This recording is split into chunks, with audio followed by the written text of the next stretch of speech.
Hello and welcome again to ময়ূরিকাজ Nutri classes. আমি ময়ূরিকা, তোমাদের নিউট্রি টিউটর, চলে এসেছি নতুন একটি ভিডিও নিয়ে।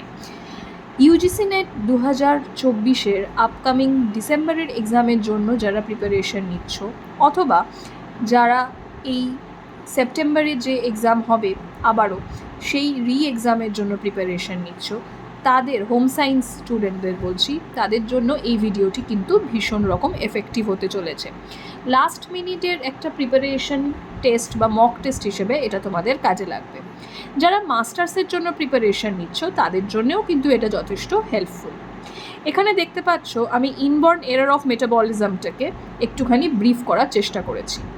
ইনবর্ন এরর অফ মেটাবলিজম অর্থাৎ জন্ম থেকেই কিছু কিছু এনজাইম ডেফিসিয়েন্ট থাকার জন্য নির্দিষ্ট কিছু নিউট্রিয়েন্ট সেই সমস্ত মানুষ বা পেশেন্টদের শরীরে অ্যাবজর্ব হতে পারে না, বা সেইগুলোকে ইউটিলাইজ করতে তারা পারেন না। অ্যাবজর্ব বলাটা ভুল, মেটাবলাইজ করতে তারা কিন্তু পারে না।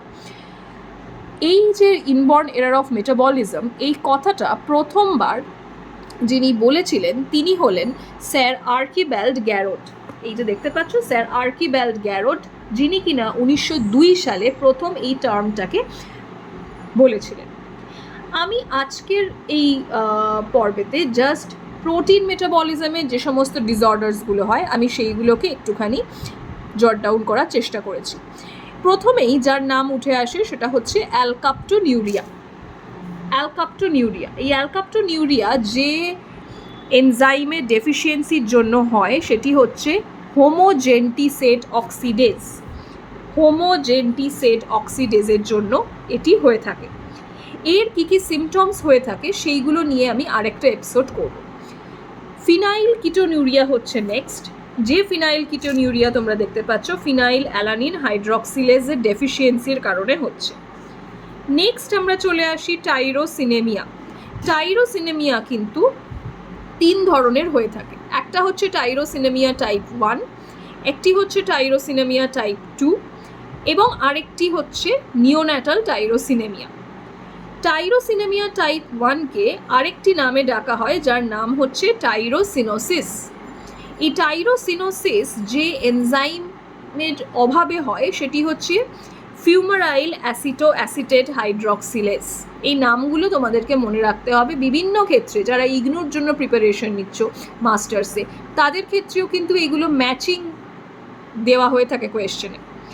টাইরোসিনেমিয়া টাইপ 2 তার একটি অন্য নাম আছে রিকনার হ্যানহার্ট সিনড্রোম। এই রিকনার হ্যানহার্ট সিনড্রোম টাইরোসিন অ্যামাইনো ট্রান্সফারেজের জন্য হয়ে থাকে, অর্থাৎ এই এনজাইমটা সেই পেশেন্টের শরীরে ডেফিসিয়েন্ট থাকছে। এবং নিওন্যাটাল টাইরোসিনেমিয়া যেটা প্যারাহাইড্রক্সি ফিনাইল পাইরুভিক হাইড্রক্সিলেজ এইটার অভাবে হয়ে থাকছে। তাহলে টাইরোসিনেমিয়ার তোমরা 3টে এখানেতে ক্লাসিফিকেশন দেখতে পাচ্ছ। নেক্সট আমি চলে আসছি অ্যালবিনিজম কিসের অভাবে হচ্ছে? অ্যালবিনিজম হচ্ছে টাইরোসিন হাইড্রক্সিলেজের অভাবে। রয়েছে আর্জিনেজের অভাবে। রয়েছে হোমোসিস্টিনিউরিয়া সিস্টাথায়োনিন বিটা সিনথেজের অভাবে। হিস্টিডিনেমিয়া যেটা হিস্টিডেজ এনজাইমের অভাবে হয়। প্রাইমারি হাইপার অক্সালিউরিয়া যেটা আলফা কিটোগ্লুটারেট গ্লাইঅক্সিলেট কার্বোলাইগেজের অভাবে হচ্ছে। এছাড়া সিস্টিনিউরিয়া রেনাল রিঅ্যাবজর্পটিভ মেকানিজম, অর্থাৎ এক্ষেত্রে স্পেসিফিক কোনো এনজাইমের অভাবে নয়, সিস্টিনটা রিঅ্যাবজর্পশন হচ্ছে না, সেই মেকানিজমটাই একটুখানি সমস্যা রয়েছে, যার জন্য এই রোগটি দেখা যাচ্ছে। সিস্টিনোসিস এইটি সমস্যা হচ্ছে কি কারণে? যে ট্রান্সপোর্টারগুলো থাকে তারা কোনোভাবে অচল বা বিকল হয়ে যাচ্ছে, সিস্টিনকে নিয়ে যাতায়াত করার মতন ট্রান্সপোর্টার পাওয়া যাচ্ছে না। এবং last but not the least maple syrup urine disease, যেটাকে MSUD বলা হচ্ছে, সেটি যে এনজাইমের অভাবে হয় তার নাম হচ্ছে আলফা কিটো অ্যাসিড ডিকার্বক্সিলেজ। তো এই হচ্ছে একটি ওভারভিউ তোমরা এখানে দেখতে পেলে। নেক্সট ভিডিওতে যেটা আমি আনবো সেটি হচ্ছে কার্বোহাইড্রেট ডিসঅর্ডার্সের জন্য যে ইনবর্ন এরর অফ মেটাবলিজমগুলো হয় তার একটা শর্ট ভিডিও, এবং যেটা তোমাদের হেল্প করবে পরবর্তীতে সেগুলোকে একসাথে মনে রাখার জন্য। Thank you.